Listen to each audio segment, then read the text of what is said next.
High guys, good morning. Hope you all are good. তো আজকে দেখো আমি কৃষবের খেলনা গোছাতে বসেছি। বেশি না, জাস্ট এই যে দুই র্যাক, এই যে একটা আর এই যে একটা, এই দুটো ভর্তি খেলনা ছিল।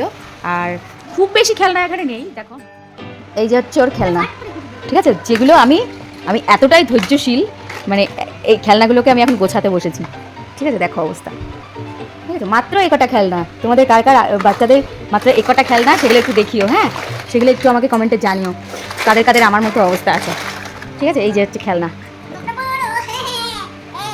এই যে সব সব খেলনা রেখে এই যে নিয়ে খেলা করছে।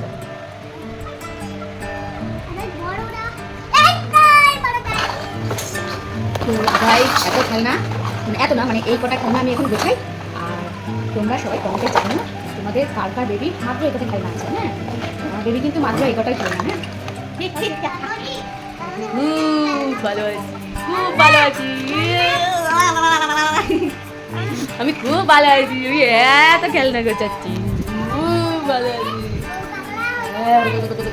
অ্যান্ড ফাইনালি হচ্ছে কৃষকের এই র্যাকগুলো থাকে। এই র্যাকের মধ্যে আমি এই ওপরে পার্টে ওর যে মানে আউটডোর অ্যাক্টিভিটির জন্য ক্রিকেট, হকি, তারপরে মানে আরও যা যা লাগবে আর কি, সব কিছু এখানে ওপরের দিকটাতে রেখেছি। আর মিডিলে ও মাঝে মধ্যে একটু এই ক্লে ফ্লে নিয়ে খেলে আর কি, সেই জন্য এই সব আছে এখানে। রান্নার সরঞ্জামও আছে, ডক্টর স্কেটও আছে। আর নিচে আছে কার, ঠিক আছে, আর এই যে কিছু ব্যাট আছে, জাইলোফোন আছে। আর এই ওপরটাতেও অনেক কার আছে, ছোট ছোট ছোট ছোট সব কার আছে। এই ফিশিংয়ের জন্য এই ফিশগুলো রয়েছে এখানে। যারা 6 মান্থ প্লাস যারা বেবিসরা আসে আমাদের বাড়িতে ঘুরতে, তাদের জন্য সব খেলনা এই মিডিলটাতে রেখেছে। কৃষককে বলে দিয়েছি যে এগুলো নিয়ে কিন্তু বেশি খেলা করবে না, এগুলো বেবিদের জন্য। তো যাই হোক, কৃষক এটাকে চুজ করেছে বাথটাবে স্নান করার জন্য। আর এখানে রয়েছে কৃষকের আরও কিছু খেলনা। আর দেখো কৃষক এখানে এই অ্যাক্টিভিটি করছে, তাই তো কৃষক?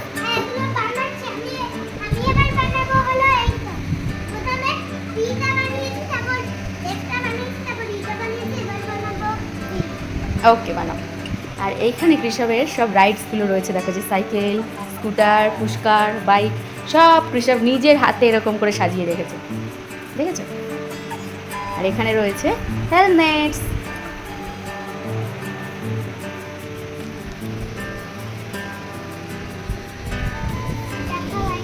কৃষক এখন অ্যাক্টিভিটি করছে, তাই তো?